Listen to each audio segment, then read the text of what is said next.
Olá, alunos, tudo bem? Hoje eu vou falar com vocês sobre a triagem neonatal. A triagem neonatal, ela envolve diversos exames.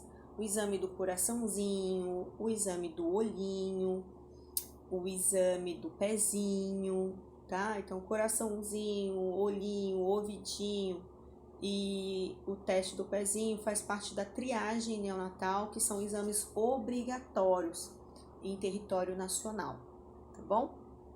Então, o nome popular, né, teste do pezinho, as pessoas já falam que teste do pezinho e triagem neonatal é a mesma coisa, né? Mas não é. Triagem neonatal são esses testes que eu havia falado com você, incluindo o teste do pezinho, tá? O teste do pezinho, ele é um teste gratuito, tá? Mas ele inclui somente 5 doenças: fenilcetonúria, hipotireoidismo, hemoglobinopatias, biotinidase e fibrose cística. Então, só inclui 5 patologias, pelo menos aqui, né? Pelo menos a gratuita, porque a gente tem da rede particular, que custa em torno de R$170, que inclui mais de 30 patologias, tá? Pode ser uma parte do corpo, por ser uma parte do corpo rico em vasos sanguíneos, é colhida, feita punção no pezinho, tá? Nessa rede capilar aí, ó. Tem muitos capilares. Capilares são vasos sanguíneos finos igual um fio de cabelo. Então, nessa região aí da lateral, da região posterior do pezinho, lembrando que é sempre na lateral, tá? Não pode ser na parte posterior, porque senão pega o ossinho. A gente pega uma lanceta própria para isso. Então, utiliza uma lanceta própria para o teste do pezinho, fura o pezinho e é colhidas amostras de sangue, tá? São 5 amostras de sangue colhidas em papel filtro. O que significa papel filtro? É um papel que você coloca ele próximo à gotinha de sangue e ele chupa, absorve o sangue. E aí forma a rodela toda, tá bom? Se espalha o sangue. É bem interessante. Eu tenho uma amostra dessa lá na escola, que depois eu mostro para vocês. No teste do pezinho, né, o sangue da criança ele é coletado em papel filtro, como eu falei, que é um papel especial em que ele absorve essa gota de sangue. As amostras de sangue são obtidas e depois elas são secas, né? Amostras de sangue obtidas são secas e posteriormente enviada a um laboratório responsável pelo processamento do exame. Então, a gente vai lá, faz a coleta, coloca, tem uma hastezinha assim, igual aquelas hastes antigas de pôr CD, assim, sabe? Então, vai colocando assim elas nas hastes, aí elas secam, a gente coloca ela dentro de um envelope, dentro desse envelope vem as numerações, né, do papelzinho e a mão, o nome da mãe responsável, e é encaminhado para o laboratório. Aí lá no laboratório eles fazem a análise e mandam o resultado em alguns dias, tá?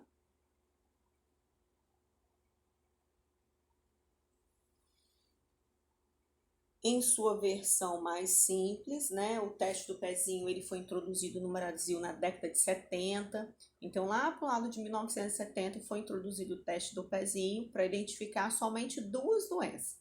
Então, o teste do pezinho identificava somente 2 doenças. Hoje ele identifica 5 pela parte pública, né? E particular, mais de 30 tipos de doenças, tá? São consideradas anomalias congênitas, são consideradas doenças raras, tá? Fenilcetonúria e hipotireoidismo, tá? Hipotireoidismo, fibrose cística são consideradas doenças raras, biotinidase. Pra vocês terem uma ideia, biotinidase a gente só teve um caso aqui no estado. Desse tempo todo, desde 1970, por exemplo, desde quando teve, desde muitos anos a gente só teve um caso de biotinidase, tá bom? Ambas doenças, tanto a fenilcetonúria quanto o hipotireoidismo, se não tratados, podem levar a uma deficiência mental severa. Quem é responsável, quem aqui no estado do Espírito Santo é referência para fazer teste do pezinho é a APAE. Então, assim, se vocês forem em São Paulo, o local que faz teste do pezinho lá em São Paulo são as UBS, tá? As unidades básicas de saúde lá em São Paulo que fazem o teste do pezinho. Aqui no estado, a referência para fazer teste de pezinho é a APAE. Então, normalmente encaminha as mães para fazerem o teste do pezinho na APAE. Aí elas fazem o teste do pezinho, caso dê positivo, elas vão refazer o teste. Caso dê positivo no teste refeito, vai ter que fazer um exame específico para a doença em que foi diagnosticado o bebezinho, tá bom? O APAE, ele é referência porque lá tem um local que abriga essas crianças. Então, assim, é um local em que tem salas responsáveis para trabalhar com a dieta da fenilcetonúria, com a dieta do hipotireoidismo. Então, são locais que dão palestras, que acolhem a criança e a família nesse sentido, né? No sentido de conhecer a doença e saber lidar com a doença, tá? Ambas deverão ser tratadas logo que descobre, né? O hipotireoidismo, por exemplo, o tratamento dele é a utilização de um hormônio, o hormônio tireoidiano é dado, né? O hormônio é dado para o bebezinho, para deixar ele menos letárgico. E a fenilcetonúria, o tratamento da fenilcetonúria é a base de dieta, isenta de fenilalanina. A fenilalanina ela é encontrada no leite, ela é encontrada na carne, então leite, ovos, derivados, tudo isso contém fenilcetonúria. Na verdade, contém fenilalanina, que é uma proteína. Então a criança ela não pode beber leite. E imagina, o neném recém-nascido, a gente sabe que o recém-nascido ele vai mamar, ele vai precisar fazer utilização de leite até o 6º mês, né? No mínimo. 6º mês exclusivo. E no mínimo 2 anos, né? Então, o bebezinho que tem fenilcetonúria, ele não vai poder fazer o uso do leite comum, ele vai ter que usar um leite industrializado isento de fenilalanina, que é a proteína responsável, tá? Aí tem como que é feito o teste do pezinho. A gente tem uma pega correta que é feita no pezinho do bebê.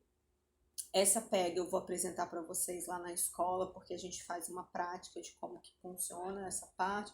Tem aqui um ursinho de Páscoa, porque a gente está chegando na Páscoa, né? E daí eu tô preparando algumas coisas para Páscoa aqui em casa. Então eu aproveitei que ele estava ali para mostrar para vocês. Então a gente pega, para pegar no pezinho, a gente tem uma pega, uma forma de pegar no pezinho. E a gente faz assim, isso que a gente faz assim, a gente aumenta a irrigação capilar nessa lateral do pezinho para poder fazer a punção, tá? Então lá na escola a gente vai fazer a prática de punção do pezinho. Tem uma pega correta que a gente pega o pezinho do bebê para poder fazer essa punção, tá? Desejar feliz Páscoa para vocês, né? Tá chegando, é domingo agora. Bom, então é assim que a gente faz, tá? Tem a pega correta, na hora que a gente faz a pega correta para fazer, limpa o local, né, com o algodão, faz a punção, elimina a primeira gotinha com o algodãozinho. Tem um vídeo explicatório que eu vou deixar no link também para vocês. Retira a primeira gotinha, né, e as demais vão ser preenchidas no papel filtro.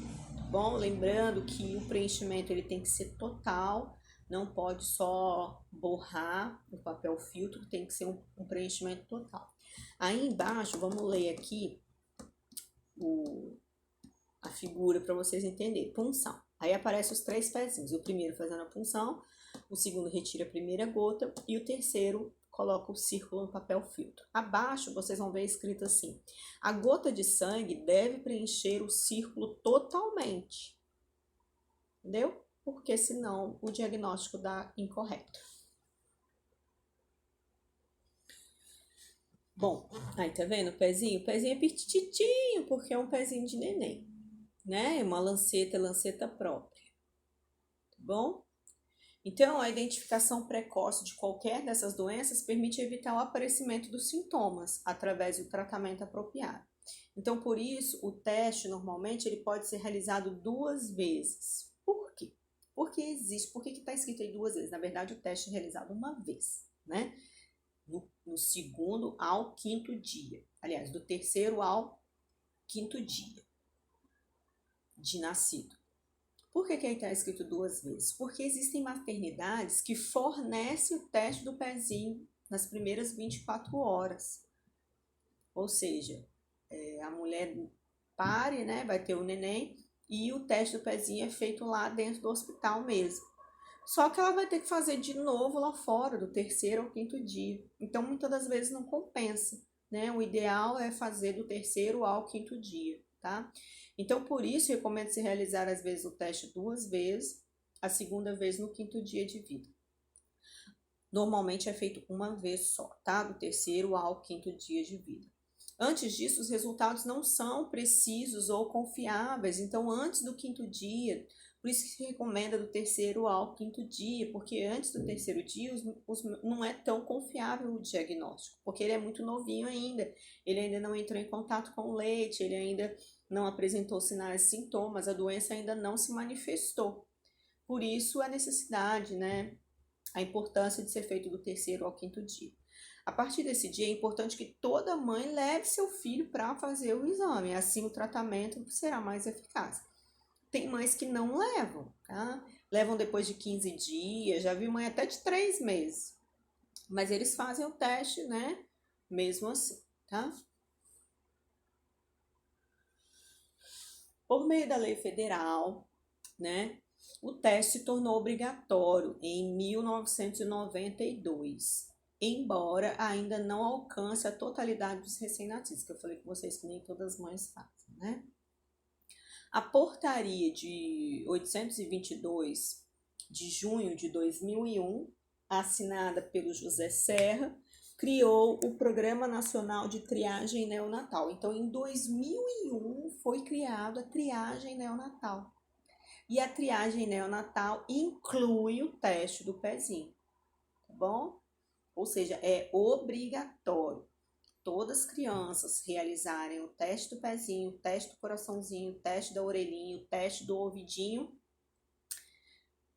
e o teste do pezinho, tá? Teste do pezinho, orelhinha, ouvidinho, coraçãozinho, tá bom? Então é obrigatório por lei realizar todos esses testes. Atualmente já existe uma versão ampliada do teste do pezinho, então o diagnóstico é feito apenas com 5 doenças ainda, né, na rede pública, mas na rede privada tem testes feitos com até mais de 30 doenças e custa em torno de R$ 170, tá? Trata-se, no entanto, de um recurso sofisticado para o poder público, tá? Não disponível na rede pública.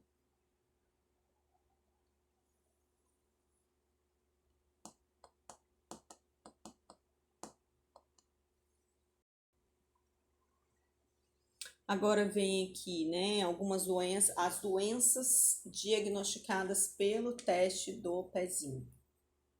As doenças são 5, como que eu falei com vocês: fenilcetonúria, hipotireoidismo, biotinidade, hemoglobinopatias e fibrose císticas. A fenilcetonúria, vou ler o slide e depois eu explico com vocês. É uma doença genética, ou seja, está no gene do bebezinho, de caráter autossômico recessivo, ou seja, ela tem probabilidade muito rara de acontecer, então é considerada uma doença rara, tá? Decorrente da deficiência da enzima fenilalanina hidroxilase. Em consequência, a fenilalanina acumula-se no sangue do recém-nascido com efeitos tóxicos, causando problemas no sistema nervoso central, podendo levar uma deficiência mental severa, um retardo mental. O que acontece? Nosso intestino, né? Isso aí vocês estudaram isso em anatomia e eu falei um pouquinho disso com vocês em clínica médica. Então a gente aqui, ó, tá conseguindo ver? A gente tem aqui um estômago, um intestino. Quando o alimento ele chega no intestino, ele é absorvido pelo sangue. Então, o sangue retira os nutrientes do intestino. Tá vendo? O sangue retira os nutrientes do intestino, porque aqui o bolo alimentar vai estar na fase líquida. Então, absorve os nutrientes aqui na corrente sanguínea. O que acontece é o seguinte: essa criança aqui, ela não tem uma enzima no sangue, não tem, Então, essa criança, ela não tem uma enzima no sangue que absorve, que vai fazer a fenilalanina entrar no corpo. Fenilalanina, pessoas, é uma proteína, fenilalanina. Tem pessoas que falam fenilalanina. Eu falo fenilalanina porque vem de uma base química, vem de uma formulação química, tá? Então, quando o neném ele bebe o leite, a fenilalanina, ela é uma proteína encontrada em leite, ovos, derivados, na soja. Então, a fenilalanina ela é encontrada em diversos alimentos. E a fenilalanina, ela é uma proteína encontrada em diversos alimentos. O bebezinho que nasce com fenilcetonúria, ele não tem uma enzima que retira essa fenilalanina e leva para os tecidos. Então, o que acontece? A fenilalanina, que é uma proteína, se acumula no sangue, causando efeitos tóxicos no bebê. Então, o bebê ele vai mamar e esse leitinho que ele vai tomar vai ser absorvido pelo intestino, porém vai causar toxicidade, porque não tem a enzima que degrada ele para encaminhar ele para os tecidos, tá bom? E aí, os tecidos não vão receber fenilalanina, não vão receber a proteína, e, consequentemente, essa proteína vai se acumular no sangue, podendo causar retardo mental. E mau desenvolvimento também corpóreo, né? Então, o que a fenilcetonúria causa? Ela causa uma deficiência mental, podendo ser irreversível, a criança vai apresentar convulsões, problemas de pele, cabelo, eles ficam clarinhos e ralinhos, problemas de urina, porque como a fenilalanina está acumulada no sangue, ela também vai dar problemas de urina, podendo até levar a uma invalidez permanente, tá? Então, a mãe ela vai ter que cortar o leite, não vai poder mais dar mamar, e não vai poder dar qualquer outro tipo de leite comum. Vai ter que dar um leite sem fenilalanina. É um leite chamado leite PKU. Ele é um leite muito comum, tá? Nas farmácias. Tem várias marcas, tá? Leite isento de fenilalanina. Leite PKU, eles falam assim, tá?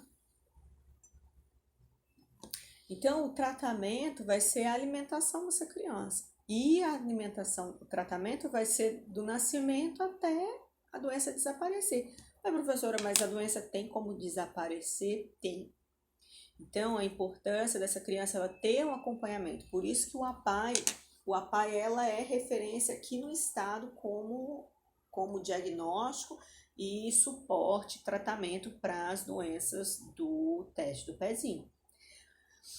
Porque o tratamento, ele vai até a doença desaparecer ou até toda a vida. Normalmente a doença pode desaparecer com 3 meses de idade, com 3 anos, por isso a importância de se fazer o teste corriqueiramente, tá? E ter acompanhamento médico. Então a criança vai ter um acompanhamento médico alimentar, talvez o resto da vida, tá? Então, é um controle alimentar com uma dieta especial à base de leite, né, isento de fenilalanina. Os alimentos também não podem ter fenilalanina.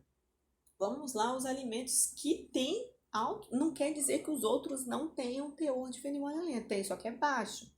Agora, os que têm alto são carne, leite, ovos, derivados, embutidos, farinha de trigo, soja. Então, eu posso dar leite de soja? Não. Tá? Aspartame, então aí tem uma lista de tudo que a criança com fenilalanina, com fenilcetonúria não poderá comer, tá?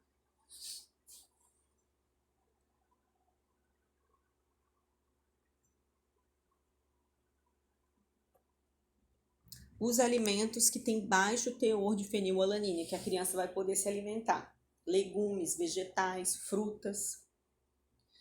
Além disso, tem que consultar a tabela, porque existem alimentos de legumes, vegetais e frutas que têm alto teor de fenilalanina, tá? Alimentos com baixo teor de fenilalanina, segundo a tabela. Frutas, acerola, limão, jabuticaba, farinha.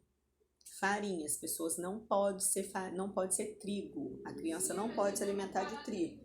Então é polvilho, né, mandioca, farinha de mandioca, farinha de polvilho.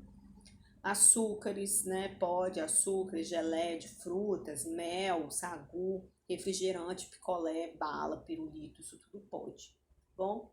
Mas tem que consultar a tabela. Por isso também a importância da PAI, como eu falei com vocês. Lá eles têm um grupo de apoio que ensina a fazer receita, ensina como que tem que ser a dieta da criança, bom?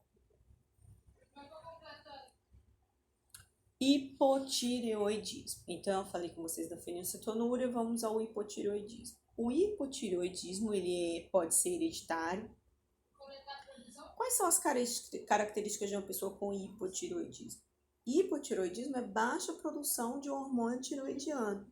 E o hormônio tiroidiano, ele é responsável pela velocidade das nossas reações químicas.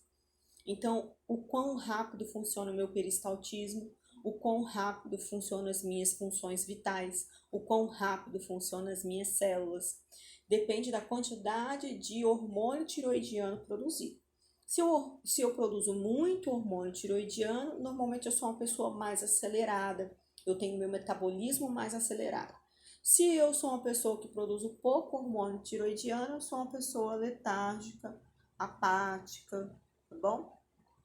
E normalmente obesos, os hipo, e magros, os que têm hipertireoidismo. Então ele é hereditário, tá? Então ele pode ser passado da gestante para o bebê. Esse bebê ele vai se apresentar um bebê letárgico, né? Com dificuldades, podendo ter problema de retardo mental. Então a importância de ter um diagnóstico precoce, tá? Ele é causado pela falta de uma enzima, impossibilitando a formação do hormônio tiroidiano, impedindo o crescimento do bebê e o seu desenvolvimento, tanto físico quanto mental, tá? Então ele pode também dar retardo mental. Por quê? Porque a criança ela fica nasce um neném com hipotireoidismo, sem aquelas funções vitais aceleradas. Nasce uma criança muito apática, tá bom? As consequências, vai ter um retardo mental, pode ter convulsões, né? Vai ter também problemas de cabelo, urina, cabelo ressecado, ralo, tá? E bem hipo, tá bom? O tratamento é o próprio hormônio tiroidiano. Então, o médico vai prescrever o próprio hormônio para o bebê, para ser tomado pelo bebê, tá bom? Isso vai melhorar. O hormônio vai fazer com que a velocidade das reações vitais seja um pouco mais rápida. A biotinidase, que eu falei com vocês, que segundo a PAI só teve um caso aqui no estado, né, de biotinidase. A biotinidase é pela falta de uma vitamina, tá? Então, quando a enzima, a biotinidase é uma enzima, tá? A deficiência da biotinidase, ela faz com que o sistema nosso nervoso, o sistema muscular, não absorva essa vitamina, que é a biotina, tá? Então, a biotina, ela é conhecida, normalmente ela se encontra no ovo, né? Pode também ser encontrada no leite. E daí o bebezinho ele não consegue absorver essa vitamina. Então ele tem musculatura fraca, ele tem sistema nervoso fraco, o que pode evoluir para uma doença com má desenvolvimento, tanto mental quanto motor. Então é falta de vitamina B12. Aliás, falta de vitamina biotina. Mas por causa do porquê que falta vitamina? Porque não consegue fazer, é como se fosse a degradação do alimento para absorver essa biotina. Exemplo, ele ingere um leite, mas a biotina fica ali, ela não consegue ser absorvida, tá? Então, O tratamento é a vitamina. Então, o bebezinho, para tratar ele trata ele com a vitamina já pronta, tá? Então, quando a enzima biotinidase não funciona, né? Ou seja, quando ela tem deficiência, não ocorre liberação da vitamina pelo alimento. Então, a criança come, mas a biotina não consegue ser absorvida aí, não consegue ser retirada do alimento, tá? A vitamina não consegue ser liberada dos alimentos e por isso não é utilizado pelo organismo. E a gente precisa dessa vitamina. Essa vitamina biotina ela é excelente para os músculos, sistema nervoso, para a pele, para o cabelo. Ela precisa, nós precisamos da vitamina biotina, tá bom? Então, traz problemas graves de desenvolvimento. O tratamento, tá, é a vitamina. Então, o médico prescreve a vitamina via oral 10 miligramas todos os dias, tá bom? Aqui no estado, como eu havia falado, só teve um caso. Hemoglobinopatias, a gente sabe que a hemoglobina, ela é um pigmento, ela é a proteína responsável pela formação das hemácias. Proteína, pessoas, forma nós. Se eu vier aqui e morder meu braço, eu vou estar comendo proteína. Então, nós somos feitos, tudo em nós é feito de proteína. A hemácia, ela é feita de uma proteína.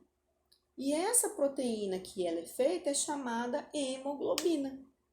Então, se eu vier aqui comer uma hemácia, por exemplo, eu vou estar comendo uma hemoglobina. Por quê? Porque é a proteína que faz a hemácia. Essa hemoglobina, ela faz fixação de ferro. A hemoglobina, para ela existir, ela precisa do ferro. E como que a gente consegue ferro? É colocando um prego dentro do feijão. É cozinhando as comidas numa panela de ferro. Não, pessoas, não é assim. A gente consegue o ferro através de alimentos que vieram da terra ou de animais que comem alimentos da terra. Então, por exemplo, assim, se eu como uma batata, se eu como uma cenoura, esses alimentos contêm ferro. Por quê? Porque eles tiraram o ferro da terra para crescerem. E aí a gente come ele, comendo ele, a gente come o ferro propriamente dito, tá bom? E se for algum animal, um peixe, por exemplo, as escamas do peixe, o próprio peixe em si, ele tem bastante ferro. E como que a sardinha, né? E como que a gente consegue comer esse ferro?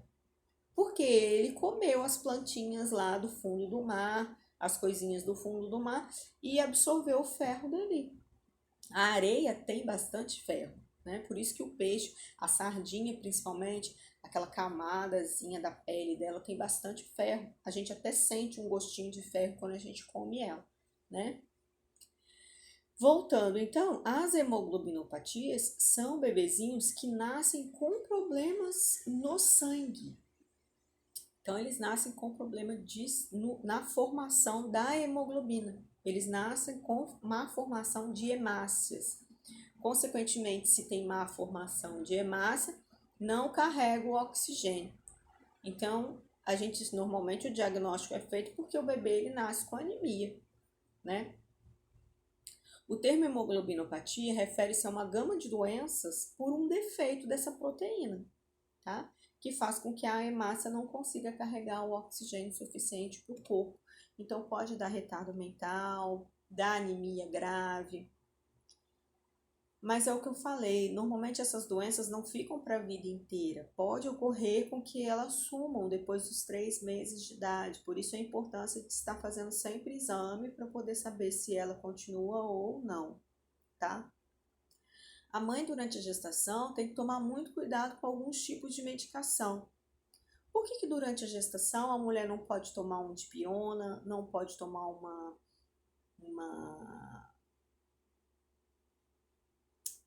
aspirina, né? Por que não pode tomar esses tipos de medicação? Porque essas medicações, elas afinam o sangue. E aí pode ocorrer de afinar o sangue da criança e o laboratório detectar como um diagnóstico, mas foi a mãe que utilizou aspirina durante muito tempo durante a gestação, né? E não pode. Só pode ser tomado paracetamol durante a gestação, tá bom? O termo hemoglobinopatia refere-se a uma gama de doenças ocasionadas por um defeito das hemácias, tá? Então, normalmente o bebezinho aparenta-se anêmico, tá? Ou com algum problema de coagulação ou algo do sentido. Quando ela tem sua estrutura alterada, quando as hemácias têm a sua estrutura alterada, ela não consegue, né, levar o oxigênio. Prejudica o transporte de oxigênio. Em geral, são classificadas em alguns grupos. Então, a gente tem dois tipos, né, de hemoglobinopatias, de malformações de hemoglobina. Nós temos a falciforme, que é o formato de foice, e as talassemias, que também é um defeito na forma da hemácia. A anemia falciforme, né, ela é muito ocasionada em crianças nascidas de pais, mãe negra com pai, mãe branca com pai negro, né, sempre tem uma descendência negra, então a anemia falciforme normalmente ela se desenvolve em negros, mãe negra com pai branco, né, por exemplo, então pode ocasionar anemia falciforme. E as talassemias são tipos de anemia que normalmente é um tipo de anemia, um tipo de hemoglobinopatia que acontece em asiáticos, né? Pessoas que têm um olho mais puxado, tá bom? Mas são hemoglobinopatias, são problemas na formação da hemácia que causam anemia severa, tá? O tratamento para hemoglobinopatia, por isso cuidado também durante a alimentação, durante a gestação, tá? O tratamento, embora não exista ainda cura para as hemoglobinopatias, né? Tem as medidas de tratamento, igual faz tratamento para anemia, tá? Complexo vitamínico, complexo ferroso, tá? Então, o tratamento como se fosse uma anemia, prevenção de crises hemolíticas, que é quebra de hemácias, e também infecções, que talvez possam aparecer pela falta de oxigenação e pela baixa, talvez, quantidade de formação de leucócitos, tá? A fibrose cística entra como a nossa quinta doença, diagnosticada pelo teste do pezinho. A fibrose cística, pessoas, ela é uma doença em que ocorre um aumento de secreção de muco na região do pulmão, na região do intestino e aumento também de quantidade de cloro no suor. Então, a fibrose cística, ela é um aumento de líquido na região do pulmão e na região intestinal. Então, aquela criança, por isso a importância de ser do terceiro ao quinto dia. Qual é a manifestação dessa doença? A criança vai ter problemas respiratórios e problemas intestinais. É uma doença grave? É uma doença grave. A fibrose cística é uma doença grave, em que a criança produz muita secreção, tanto respiratória quanto intestinal. Então, a criança ela tem problemas respiratórios e tem problemas de intestino, tá? É diagnosticado do terceiro ao quinto dia de vida. Por isso a importância de se fazer o diagnóstico para entrar já com o tratamento, né? Então a fibrose cística é uma doença genética, tá no gene da criança, tá? Esse gene intervém na produção de suor, sucos digestivos e muco, tá? O suor dela também apresenta bastante cloro. Os principais sintomas. Então, como que uma criança manifesta uma fibrose cística? Pneumonia de repetição, problemas respiratórios. Ela começa a ter quadros de desnutrição, dificuldade de ganhar peso, porque também vai apresentar quadros de problemas intestinais, né? Vai ter problemas de movimento peristaltismo, né? Pode apresentar pólipos nasais, são bolinhas na região interior do nasais, sabor muito salgado na pele, apresenta cloro na pele, bacteamento de dedo, que é dificuldade de respiração periférica, né? Perfusão periférica. Pessoas, tem que tomar muito cuidado. Essa doença é diagnosticada do 3º ao 5º dia de vida e ela é uma doença genética. Porém, tem algumas coisas que nós, como mãe, né, todo mundo, todas as mulheres, como mãe, tem que tomar muito cuidado. Por exemplo, o banho do recém-nascido. Como eu falei com vocês, o banho do recém-nascido, ele é um banho muito rápido, pessoas. Ele é um banho de 5 minutinhos. A criança não precisa lavar a cabeça todos os dias. Então, lava a cabeça, não lava a cabeça à noite, deixa para lavar a cabeça durante o dia, põe no sol para secar, entendeu? É importante essa criança pegar sol. O sol, ele faz a formação de um hormônio, né? O hormônio anti-inflamatório responsável, né? O citossol. A gente tem a formação de um hormônio anti-inflamatório natural através do sol. Ele aumenta essa produção de hormônio natural. Então a gente tem que ter muito cuidado com a água. Eu falei com vocês que a água, mesmo estando quente, a água da forma que tiver, ela ocasiona uma mudança brusca de temperatura, né? Então ela ocasiona uma mudança brusca de temperatura. O nosso termostato natural, que é o hipotálamo, ele vai reconhecer isso como algo diferente e vai dar uma reação no corpo. Então esse negócio de ofurô infantil, essas coisas de ofurô infantil, eu acabei mudando a tela.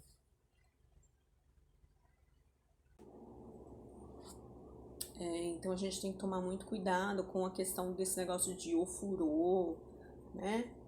Pessoas, 28 dias, neonatal, não se faz essa exposição tão forte à água, banho de fralda, entendeu? Em que a criança fica lá na fralda e na água, na fralda e na água. Não, pessoas, 28 dias de vida é um banho muito rápido, é um banho, lavar a cabeça não tem necessidade todos os dias, o banho tem que ser feito de dia, o banho feito à noite é só para lavar o corpinho, não se lava a cabeça de noite, senão a criança vai apresentar acúmulo de líquido, sim, vai ocorrer aumento de produção de líquido pulmonar. Então a gente tem que tomar muito cuidado com a água, tá? Muito cuidado mesmo, tá bom? Então, a fibrose cística, ela é uma doença genética, mas as mães também têm que tomar alguns outros tipos de cuidado, tá? O tratamento, vocês vão ver que o tratamento ele é todo embasado em problemas respiratórios e problemas digestivos, tá?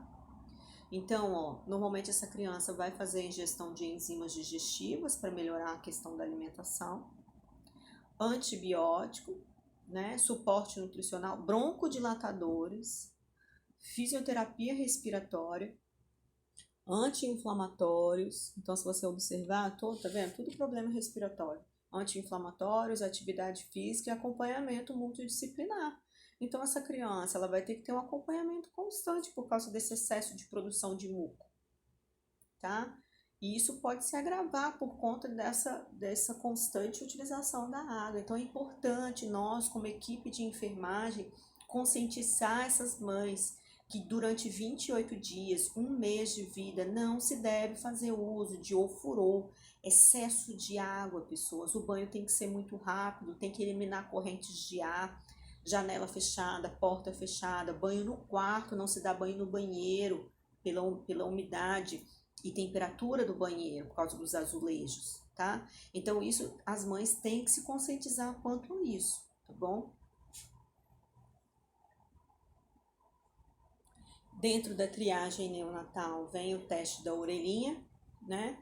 O teste do olhinho e o teste do coraçãozinho. Entra dentro da triagem neonatal, tá bom? O slide acabou saindo, então vou dar uma pausa aqui no vídeo para retornar, tá? Bom, então voltando aqui, a partir de 2010, né, torna-se obrigatório, né, e gratuita a realização desse exame otoacústico, tá? De emissões, chamado emissões otoacústicas, que na verdade a gente chama de teste da orelhinha, tá? Então, esses testes estão incluídos dentro da triagem neonatal, junto com o teste do pezinho. Então, ele é obrigatório, tá? Então, torna-se obrigatório e gratuito, a realização antes da alta. Só que existem hospitais que não conseguem realizar esse teste no hospital porque não tem o aparelho. E esse teste, ele é um teste que foi pedido, na verdade, ele entrou como um teste feito somente para quem tem fonoaudiologia, para fonoaudiólogos, tá? Ele é um teste simples, né, em que o neném está dormindo, eles vão lá, colocam um fonezinho no ouvido do neném dormindo, e através disso consegue fazer a detecção se essa criança tem a parte auditiva funcionando, tá? Esse teste só pode ser feito pelos fonoaudiólogos, tá bom? Pode ocorrer que durante o teste, colocou o fonezinho de ouvido, vocês vão ver que a criança começa a mexer o olho. Por quê? Pelo fato de entrar o som, né, o globo ocular acaba dando uma reação quanto a isso, tá bom? Mas esse teste só pode ser feito pelos fonoaudiólogos, tá? Que é o teste da orelhinha. O teste da orelhinha, né, ele é um teste sem dor, não é dolorido. Existem alguns hospitais que não têm esse aparelho, então precisa ser terceirizado, mas ele é obrigatório por lei, né, desde 2010. O teste da orelhinha não é dolorido, não precisa de injeção, anestesia, nada disso. O bebezinho ele vai estar dormindo, é colocado um fonezinho de ouvido no ouvido dele e através disso vai ser captado, né, se esse bebezinho está escutando ou não, tá? Realizado normalmente no segundo ou terceiro dia de vida. Em alguns casos acontece lá mesmo no hospital antes da alta, tá?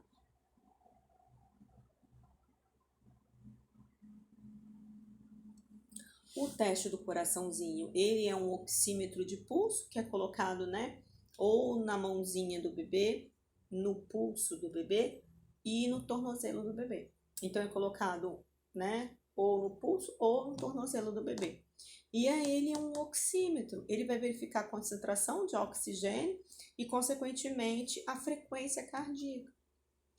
É chamado teste do coraçãozinho porque é um teste simples, pessoas, né? Por ser um oxímetro, ele vai dar para nós se esse bebezinho ele tem a frequência cardíaca adequada. Se ele não tem frequência cardíaca adequada, consequentemente ele tem um problema no coração, né?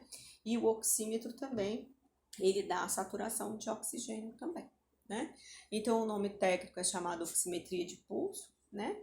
Deverá ser realizado nos membros superiores ou inferiores, né, no berçário. Normalmente tem que ser feito esses testes antes dele receber alta, tá?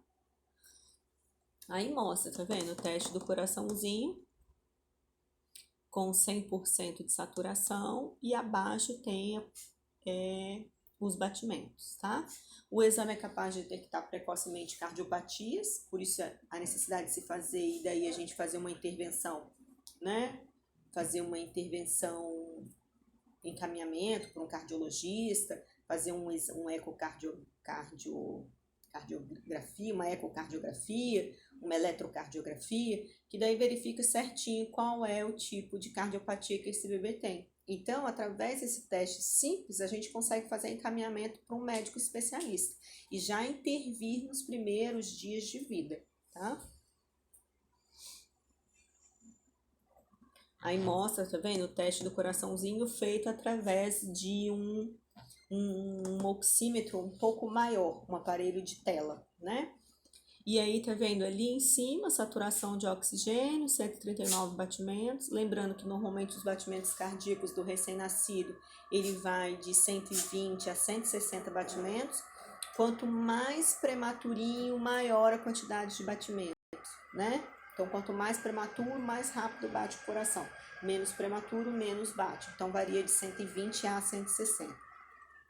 Dados da Sociedade Brasileira indicam que em cada 1000 bebês nascidos, de 8 a 10 podem apresentar malformações, né?